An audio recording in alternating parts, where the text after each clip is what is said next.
राज्यसभा में प्रतिपक्ष के नेता और हम सबके मार्गदर्शक परम श्रद्धेय अरुण जेटली जी, युवा मोर्चा में राष्ट्रीय महामंत्री राहुल कोठारी जी, स्टडी सर्कल के हमारे कन्वीनर जयराम विप्लव जी, दिनकर जी, को कन्वीनर, और यहाँ पर उपस्थित मेरे नौजवान मित्रों, सबसे पहले तो मैं अपनी ओर से आज लगभग 320 से ज़्यादा नए युवा साथियों ने भारतीय जनता पार्टी का दामन संभाला, हाथ पकड़ा है, भारतीय जनता युवा मोर्चा को ज्वाइन किया है। मैं आप सबका बहुत बहुत स्वागत और अभिनंदन करता हूं और इस बात के लिए क्षमा चाहता हूं कि आप सबको मंच पर आकर अरुण जेटली जी से आपका स्वागत और अभिनंदन नहीं करवा पाए, लेकिन ये पूर्ण विश्वास दिलाता हूं कि जो अरुण जी का मार्गदर्शन आज हमें मिलने वाला है वो आने वाले लंबे समय तक हम सब के लिए बहुत उपयोगी साबित होगा। और हम सब लोग जो एक लक्ष्य को लेकर चले हैं कि 2014 इस देश में एक ऐसा बदलाव लेकर आएंगे कि आने वाली पीढ़ियां भी कहेंगी कि आज की पीढ़ी ने जो निर्णय लिया है भारतीय जनता पार्टी का साथ देने का, वो सही है। 2014 में कमल भी खिलेगा और मोदी जी देश के प्रधानमंत्री भी बनेंगे।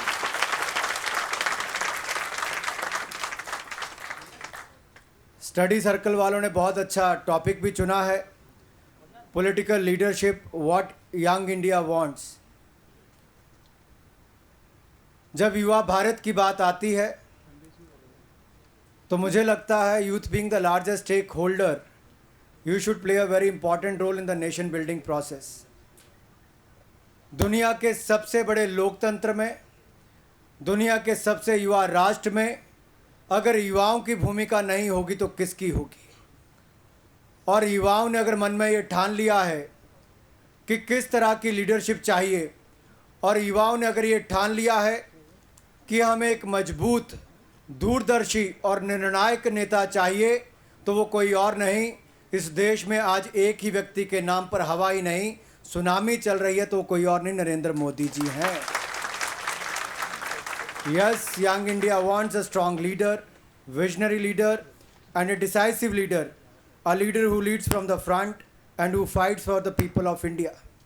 और ये इसलिए ज़रूरी है मेरे भाई और बहनों कि आज देश में ऐसे घटनाक्रम हो रहे हैं कि 8 जनवरी की घटना को देखा जाए तो शहीद हेमराज का सिर काटकर पाकिस्तान की सेना ले गई, सुधाकर सिंह की उनके साथ हत्या कर दी गई, और कांग्रेस के नेता और ये कांग्रेस की सरकार मूक दर्शक बनकर बैठी रही, कोई करारा जवाब पाकिस्तान को नहीं दे पाई। और यहाँ तक कि उसके 20 दिन के बाद पाकिस्तान के प्रधानमंत्री भारत आए तो लाखों रुपए खर्च करके उनको चिकन बिरयानी, मटन बिरयानी खिलाने में लगे रहे। क्या ऐसी लीडरशिप आपको चाहिए?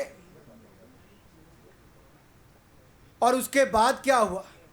कितनी बार सीमा पर उल्लंघन हुआ है, लगातार पाकिस्तान ने भारतीय सेना पर हमला किया है।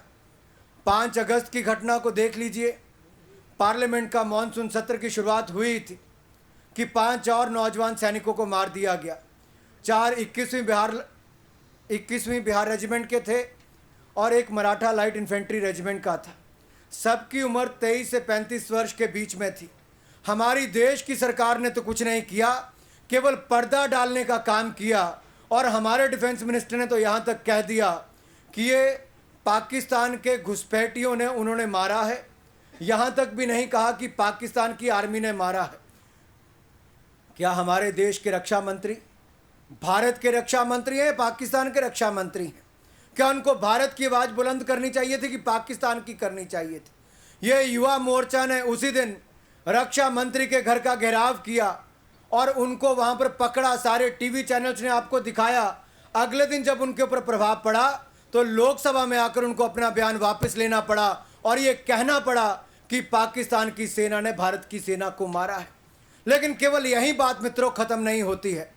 650 स्क्वायर किलोमीटर भूमि भारत की, चीन उस पर कब्जा करता है। क्या भारत को मूक दर्शक बनकर रहना चाहिए? और आज की जो खबर देखी जाए, हमारे देश के प्रधानमंत्री विदेश में रहकर पाकिस्तान के प्रधानमंत्री से वार्ता करने के बहुत इच्छुक थे। वो एक फ़ोटो अब से ज़्यादा कुछ नहीं था, एक फ़ोटो सेशन से बड़ा कुछ नहीं था। वहाँ वो पाकिस्तान के प्रधानमंत्री से मिल रहे थे और कश्मीर के एक गांव में पाकिस्तान ने वहाँ पर आकर कब्जा करके रखा। कि हमारे लिए शर्म की बात नहीं तो और क्या? क्या आपको ऐसा प्रधानमंत्री चाहिए जो निर्णय ना ले सकता हो, जो भारत को बचाव ना कर पाए, जो निर्णय लेने में सक्षम ना हो? या ऐसा चाहिए जैसे हमारे अटल बिहारी वाजपेयी थे? चाहे क्लिंटन ने कहा था, जब हमारे कारगिल का युद्ध हुआ तो नवाज शरीफ उस समय चले गए थे अमेरिका, और पाकिस्तान के प्रधानमंत्री ने आग्रह किया था क्लिंटन से कि वाजपेयी जी को अमेरिका बुलाइए। क्लिंटन जी ने फ़ोन किया, लेकिन वाजपेयी जी ने दो टूक शब्दों में मना कर दिया था कि जब तक भारत की 1 इंच भूमि भी पाकिस्तान के कब्जे में है या पाकिस्तान का एक भी घुसपैठिया भारत के अंदर है, मैं भारत के बाहर कदम नहीं रखूंगा। ये किसी ने किया था। केवल इतना ही नहीं मित्रों, आज अगर भारत की छवि बदली है तो 1998 में जब भारतीय जनता पार्टी की सरकार आई, एनडीए की सरकार आई, परमाणु बम उससे पहले भी बना था, विस्फोट और भी कर सकते थे, लेकिन हिम्मत और क्षमता किसी में नहीं थी। ना कोई निर्णय लेने वाला था, ना कोई दूरदर्शी था, ना कोई मजबूत था। वो केवल अटल बिहारी वाजपेयी थे। उन्होंने परमाणु बम का विस्फोट भी किया। अमेरिका और बाकी देशों के दबाव के बावजूद भी वो पीछे नहीं हटे। इकोनॉमिक सैंक्शंस लगाने की बात कही गई, वो पीछे नहीं हटे। अगले दिन उन्होंने फिर परमाणु बम के विस्फोट करके दिखाए और कहा भारत को अपने पांव पर खड़ा होना है। भारत को उन्होंने आगे रखकर चले, कांग्रेस की तरह नहीं कि भारत के हित पीछे रखते हैं और अमेरिका वालों से संधि करते हैं। मैं आपसे पूछता हूं युवा मित्रों, आज जब महंगाई इस देश को काट रही है, आज जब युवा बेरोजगार घूम रहा है, आज जब देश की अर्थव्यवस्था चरमरा रही है, रुपया गिरता जा रहा है, डॉलर बढ़ता जा रहा है, महंगाई बढ़ती जा रही है, तो क्या निर्णय लेने वाला कोई प्रधानमंत्री चाहिए या मूक दर्शक प्रधानमंत्री चाहिए? मैं आपसे पूछता हूं, निर्णय वाला चाहिए, मजबूत चाहिए कि मजबूर चाहिए? कौन है मजबूत? पक्का है ना 9 महीने में बदलेगा तो नहीं विचार? आखिर दूरदर्शी क्यों चाहिए? जिसकी दूरदर्शी सोच नहीं होगी मित्रों, वो कभी देश का, प्रदेश का, इलाके का विकास नहीं करवा सकता। मोदी जी ने गुजरात के मुख्यमंत्री बनने के बाद गुजरात को नई ऊंचाइयों पर ले गए। पूरे देश भर में एग्रीकल्चर ग्रोथ रेट अगर 3-3.5% होगा तो गुजरात का पिछले 10 वर्षों में 10% से ज़्यादा है, 3 गुना ज़्यादा है। पूरे देश की विकास दर आज 4.8% है, लेकिन गुजरात की और भाजपा शासित राज्यों की 10% से ज़्यादा है। अगर बीजेपी शासित राज्य 10% से ज़्यादा जीडीपी हो सकती है तो आज देश की क्यों नहीं होती? आज पूरे देश भर में यह हालत है मित्रों कि जहां एक और अर्थव्यवस्था चरमरा रही है, किसान आत्महत्या कर रहा है, महिलाओं के साथ दुष्कर्म किए जा रहे हैं, उनके ऊपर अत्याचार किया जा रहा है, देश की सीमा पर सैनिक का मनोबल गिरा है, उनको मारकाट की जा रही है, वहीं देश के प्रधानमंत्री निर्णय लेने में सक्षम नहीं। इसलिए आज निर्णय लेने वाला प्रधानमंत्री चाहिए। आज हमारे प्रधानमंत्री जी विदेश जाने से पहले हड़बड़ाहट में भ्रष्ट नेताओं के खिलाफ एक ऑर्डिनेंस पास करके गए थे, लेकिन एक युवा नेता कांग्रेस में ऐसे हैं जो थोड़ा लेट जागते हैं। उत्तराखंड में त्रासदी हुई, वो 8-9 दिन बाद विदेशों से आए और फिर भ्रमण करने गए 1 दिन के लिए। दिल्ली में 16 दिसंबर की रेप की घटना घटी, 15 दिन तक उनके दर्शन नहीं हो पाए। देश में भ्रष्टाचार के इतनी घटनाएं हो गई, राहुल गांधी जी अपना मुंह नहीं खोल पाए। आज मैं आपसे पूछता हूं, क्या आपको एक ऐसा नेता चाहिए जो सदा लेट है, जो निर्णय लेने में सक्षम नहीं है, जो दूरदर्शी नहीं है, या जो कहीं आसपास भी नहीं है और जिन्होंने पार्लियामेंट में 0 क्वेश्चन पूछे हों और केवल 41% हाजिरी हो।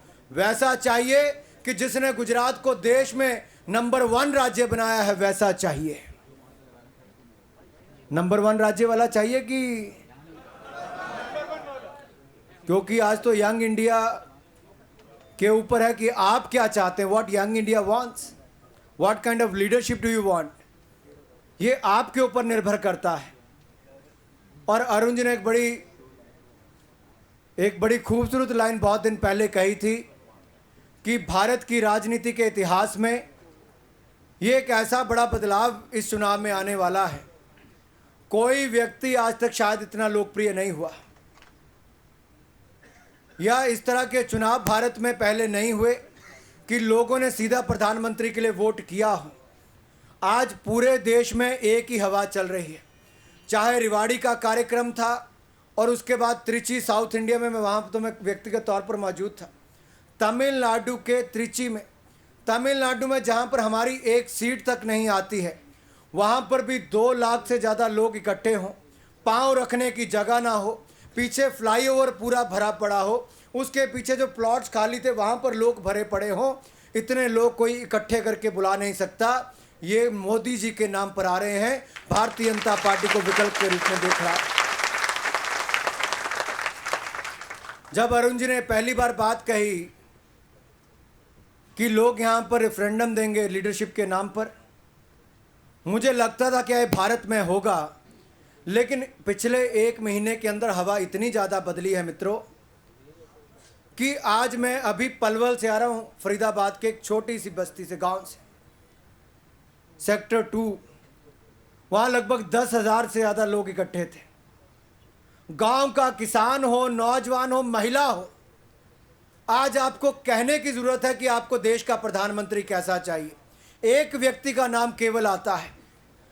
इसीलिए हमने ये कहा है, टॉपिक भी शायद इसलिए इन्होंने चुना है कि व्हाट यंग इंडिया वांट्स। अगर बाकी सेक्शन जो हैं सोसाइटी के, अगर उन्होंने निर्णय ले लिया है कि किसानों को लगता है कि हमें अगर संपन्नता, समृद्धि कोई दे सकता है तो शायद मोदी जी दे सकते हैं, भारतीय जनता पार्टी दे सकती है। अगर महिलाओं को लगता है कि हमें सुरक्षा कोई दे सकता है, हमारे अधिकार कोई दे सकता है, तो भारतीय जनता पार्टी और मोदी जी दे सकते हैं। और मुझे यही लगता है, जब नौजवान निराश और हताश घूमता है तो मैं कई बार आंकड़े देखता हूं कि यूपीए 1 में मात्र 20 लाख लोगों को रोजगार मिला, लेकिन एनडीए के समय अटल जी की सरकार ने 6 करोड़ 25 लाख लोगों को रोजगार दिया था। 31 गुना ज़्यादा मित्रों, 31 गुना ज़्यादा। वाजपेयी जी ने जब सरकार संभाली तब चाहे 4.5% जीडीपी था, और जब वो छोड़ कर गए तब 8.5% से ज़्यादा था। आज जब वापस कांग्रेस छोड़ने जा रही है तो वापस 4.5% पर लाकर देश को खड़ा कर दिया है। अगर देश में विकास नहीं होगा तो रोजगार कहां से होगा। ये केवल ऐसी नीतियों को लेकर आते हैं एफडीआई रिटेल सेक्टर कि विदेशी कंपनियों को लाभ दो, बड़ी बड़ी मल्टीनेशनल कंपनीज आए, हिंदुस्तान को एक बार लूटें फिर चले जाएं।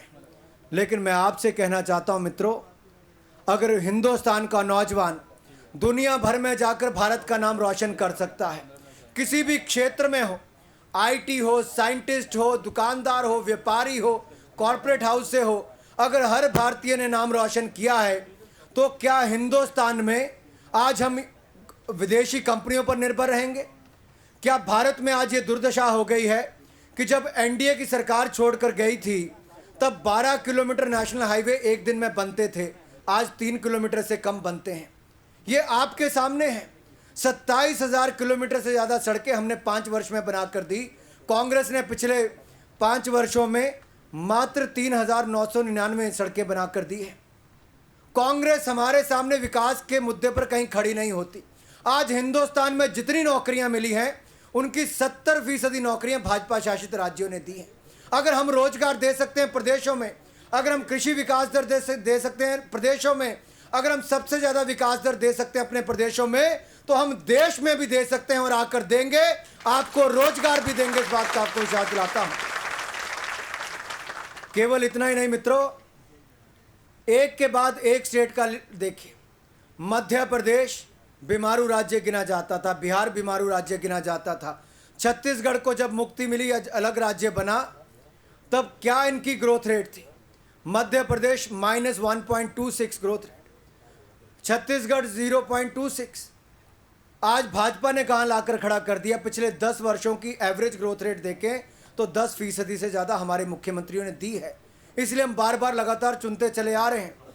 हमारी सरकारों ने विकास किया है, रोजगार दिया है, किसानों को भी संपन्न और समृद्ध किया है, वहाँ पर शिक्षा का भी विस्तार किया है।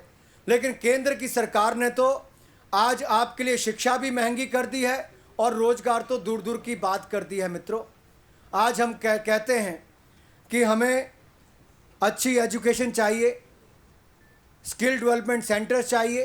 प्रधानमंत्री जी ने बड़ी बड़ी घोषणाएं की, लेकिन मैं आपसे पूछता हूं कितने लोगों को स्किल डेवलपमेंट मिली है और कितनों को उसके बाद रोजगार मिल पाया है? केवल इस देश में घोषणाएं करने की सरकार यूपीए बनकर रह गई है। मित्रों, आज बदलाव का समय आया है। For Congress, youth could be A voter.